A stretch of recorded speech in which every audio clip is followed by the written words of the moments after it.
प्रणाम। मैं Samaveda Gautam point Republic की ओर से आपका स्वागत करता हूं और आज का विषय जिस पर आपकी और हमारी वार्तालाप होगी वो है अग्निपथ की योजना अग्निपथ।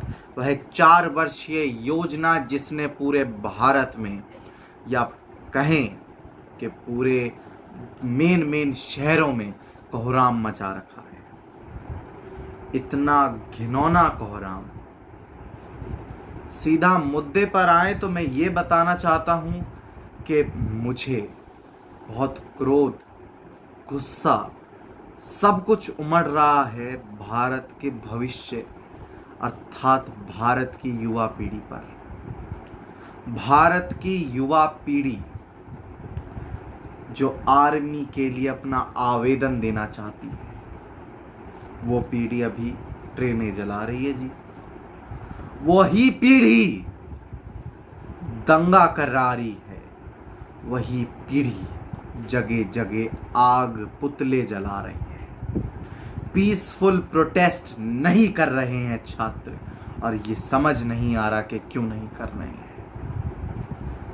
आर्मी में या किसी भी डिफेंस में भर्ती होने का एक ही कारण होता है, या भर्ती होने का पहला जांचने का, आपको मापने का क्या तरीका होता है कि वो व्यक्ति अनुशासित रहना चाहिए। परंतु यदि वह व्यक्ति रेलगाड़ी में डिब्बों में आग लगाएगा तो वो कैसे सेना में चुन लिया जाएगा।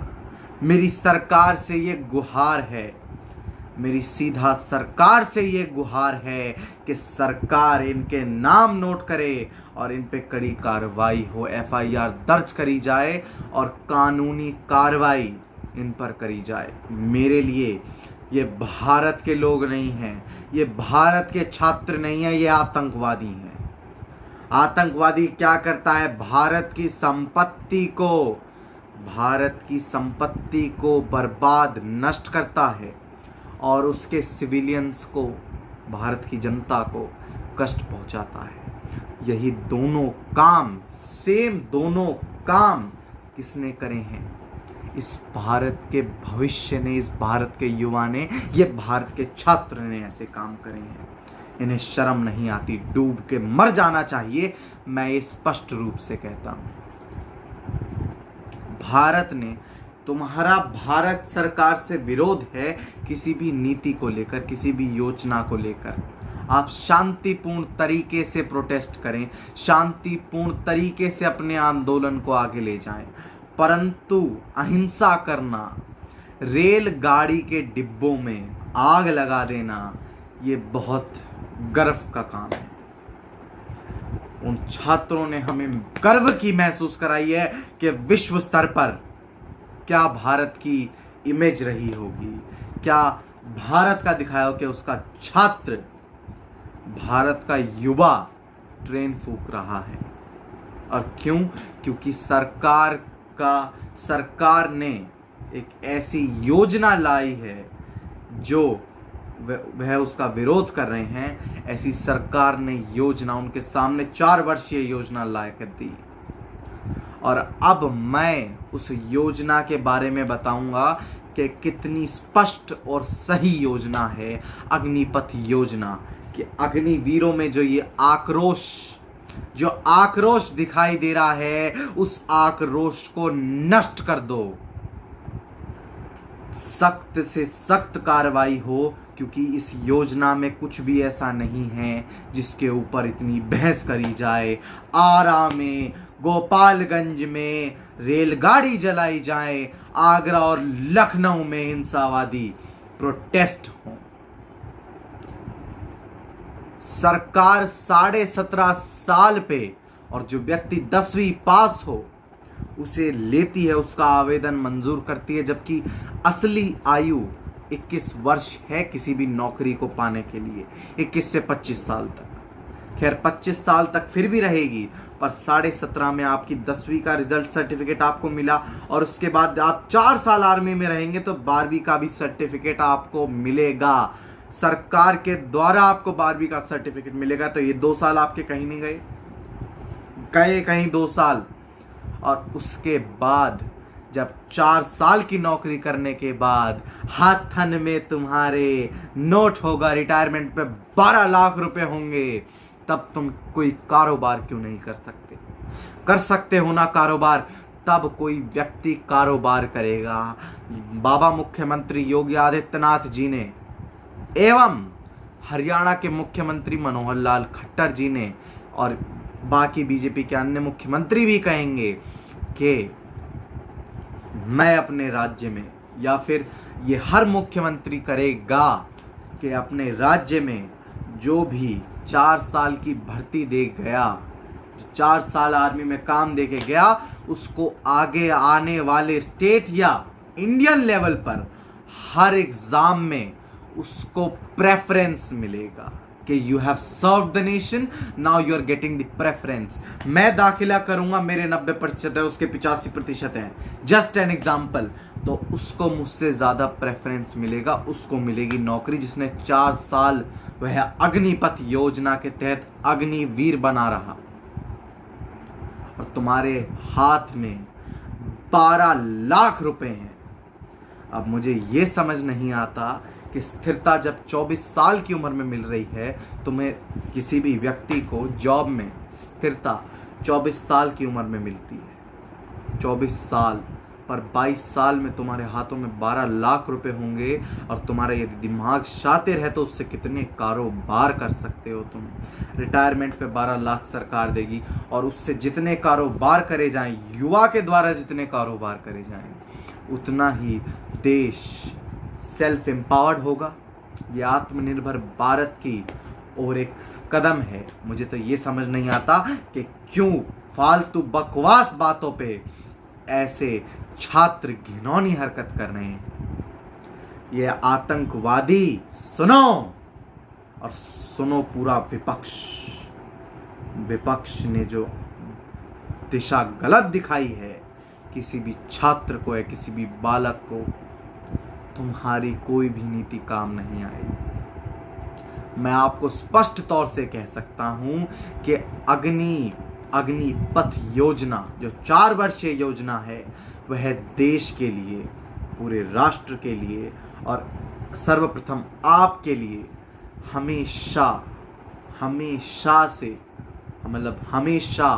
आपके लिए एक बेनिफिट रहेगी कि 4 साल नौकरी करी और हमने पैसे ज़्यादा कमाए।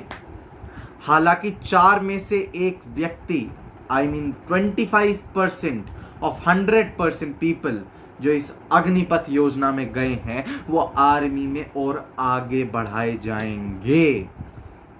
तो पर आप क्या करेंगे? आप दंगे भड़काए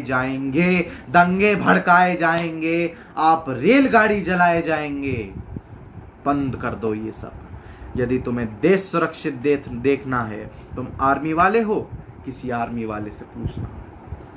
जो आर्मी में अभी भर्ती कर रहा हो, उस व्यक्ति से पूछना कि तुम क्या चाहते हो, कि तुम्हारा देश अंदर ही अंदर जले या बॉर्डर पे रहकर तुम तैनाती दो। डिसिप्लिन, अनुशासन, एकाग्रता, जिसके अंदर अनुशासन नहीं हुआ वो आर्मी में नहीं आ पाएगा। पहला मूल मंत्र किसी भी डिफेंस सिस्टम का, भारत के डिफेंस सिस्टम का तो यही है कि सबसे ज़्यादा जरूरी चीज़ अनुशासन होनी चाहिए। परंतु ये सरफिरे छात्र, या फिर ये कहूँ ये सरफिरा भारत का युवा, जो आज ऐसी घिनौनी हरकत कर रहा है, उसे डंडे पड़ने चाहिए। उसके पत्थर, उसके ऊपर वो आग जो आग तुम्हारे सीने में देश के प्रति थी, और जो अब वो आग तुमने रेलगाड़ी में लगाई है, उसमें अंतर है। तुम सरकार के प्रति विरोध करते हो, मुझे कोई दिक्कत नहीं है, विरोध करो सरकार के प्रति, पर एक शांतिपूर्ण तरीके से करो। और मैं होता कौन हूँ तुम्हें बताने वाला? तुम्हें तो ये सरकार ही बता देगी। अंत में इतना ही कहना चाहूँगा कि हमेशा से भारत सरकार आपका भला सोचती है, और भारत सरकार ने ये योजना भी युवाओं का भला सोचते हुए, युवाओं की बेहतरी सोचते हुए आपके समक्ष रखी है, प्रस्तुत की है। तो अब बढ़ चढ़ कर हम एक भी रेलगाड़ी नहीं चलाएंगे, क्योंकि 300 से ज़्यादा रूट आज की तारीख में अर्थात 17 जून को परिवर्तित करे गए, क्योंकि ट्रेन चल सकती है। कितना घाटा देश को हुआ होगा एक दिन का रूट परिवर्तन का, तुम क्या जानो। तुम्हें तो रेल जलाने से मतलब है। पर यदि ये सब बंद हुआ तो इसे एक और कदम बढ़ाई की ओर देख सकते हैं कि भारत का युवा फिर से जागेगा। पर अब वह भारत का युवा गलत दिशा में है। तो भारत के युवाओं से, भारत के भविष्य से, भारत के छात्रों से मेरा यह अनुरोध है कि वह आर्मी के ये निवेदन की जो वायलेंस कर रहे हैं, हिंसा कर रहे हैं, उसे वापस करें, वापस हटाएं। उसे पूरा करके वापस हटाएं और सरकार से माफ़ी मांगे कि मैं गलत था। आप सही हो या नहीं वो मुझे नहीं पता, पर मैं शांतिपूर्ण तरीके से अपनी बात सरकार तक रखूंगा। और सुन लो, यदि सरकार ने रिस्पॉन्सिव ना रही है, सरकार आपको उत्तर देने लायक ना रही सरकार, तो 2 साल बाद मेरा वोट बनने वाला है। 2 साल बाद 24 में कांग्रेस को वोट दे दूंगा, लिख के दे रहा हूं। और उम्मीद करता हूं आपको ये ज्ञान की बात समझ आई होंगी, क्योंकि हमेशा जो सही है मैं उसके साथ खड़ा हूं। मैं भाजपा का इतना बड़ा सपोर्टर नहीं हूं, परंतु जो सही है वो सही है। आपको प्रोटेस्ट करना है, करिए, पर शांतिपूर्ण तरीके से करना। आप इस सीधा तरीका अपना रहे हैं, या जलाना, या दंगे भड़काना, पुतले जलाना, रेलगाड़ी जलाना, ऐसे तरीके, ऐसे घिनौने तरीके अपना रहे हैं, तो इससे बढ़िया आप सीधा तरीका ही अपनाइए। और इससे घटिया जो आपने तरीका अपनाया कुछ हो नहीं सकता था। उम्मीद करता हूं कि ये देश का युवा जागरूक होगा। और मैं छोटी सी बात आप तक रखता हूं, आप छोटी सी बात जो मैंने कही है वह समझेंगे। और यदि इसने थोड़ा सा भी डिफरेंस बना लिया तो मैं समझूंगा ये राष्ट्र की जीत है, ये देश के युवा की जीत है। मिलते हैं अगले वीडियो में। नमस्कार, मैं सामवेद गौतम, पॉइंट रिपब्लिक से आपके समक्ष अगली बार जल्द ही आऊँगा। जय हिंद, जय भारत।